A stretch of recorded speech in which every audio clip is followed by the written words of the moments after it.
Okay, y'all, for my smoky andouille mac and cheese, of course you know I'm going to start with my hickory smoked French settlement sausage andouille. I'm just going to cut it out of the package, dice it, brown it in the skillet just a little bit, and then I'm going to make my cheese sauce right in that skillet too. Okay, y'all, my andouille is nice and brown. And this is good.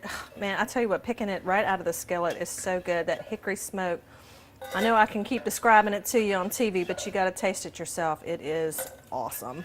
Okay, my butter's melted and I'm adding in a half a cup flour to make our white roux. Now we don't want to turn this brown because we're doing this for the mac and cheese, making a cheese sauce. But we do want it nice and incorporated. We want to cut that raw flour taste out. You know what I mean? Just cook it in a little bit.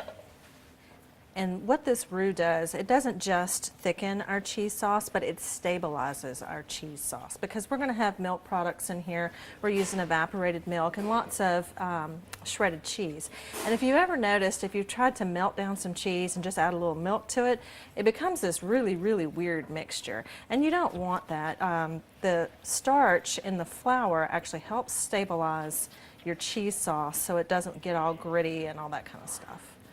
And we've also got that andouille flavor down at the bottom. You see some of the bits coming up in our roux. Okay, we got our roux bubbling here, and we're going to add in some evaporated milk. I've got 4 cans of evaporated milk.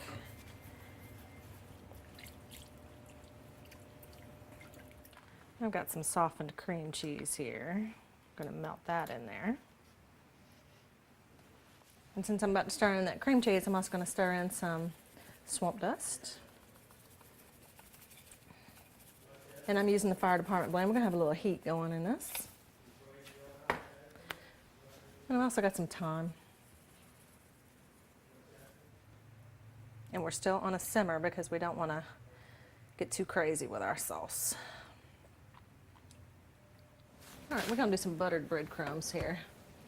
We got some melted butter and a container of panko breadcrumbs. Going to mix this together with a little swamp dust. Get them all nice and buttery. Get my swamp dust in here. Whatever herbs you want to add in there, go for it. Got a little extra thyme here. And you want to get that butter all mixed in because that's what's going to give our breadcrumbs that wonderful brown. Now we're just smoothing out our sauce here, and we're going to add some more cheese. Now what I've got is a white cheddar, sharp white cheddar, and a smoked chipotle cheddar that I found over at Ralph's. I was like, that looks good. So let's add these in. All right, and once this is melted, we're going to put this with our cooked macaroni. Okay, y'all, here is our cooked macaroni. And we've got our sauce. See if I can get this skillet a little closer so I don't make such a mess. And you see how it's pretty wet because that macaroni is going to absorb lots of our sauce. If you find that it's too thick, of course, just add some more of that evaporated milk or regular milk, it's fine. Or cream if you're feeling crazy. But we've got our andouille in there. We've got our smoky chipotle cheese, we've got our sharp white cheddar, and of course lots of swamp dust. Okay, you remember those buttered breadcrumbs? Right on top. I even added a little extra Parmesan cheese to our breadcrumbs. And just get a little shake of swamp dust. Let's go put that in the oven.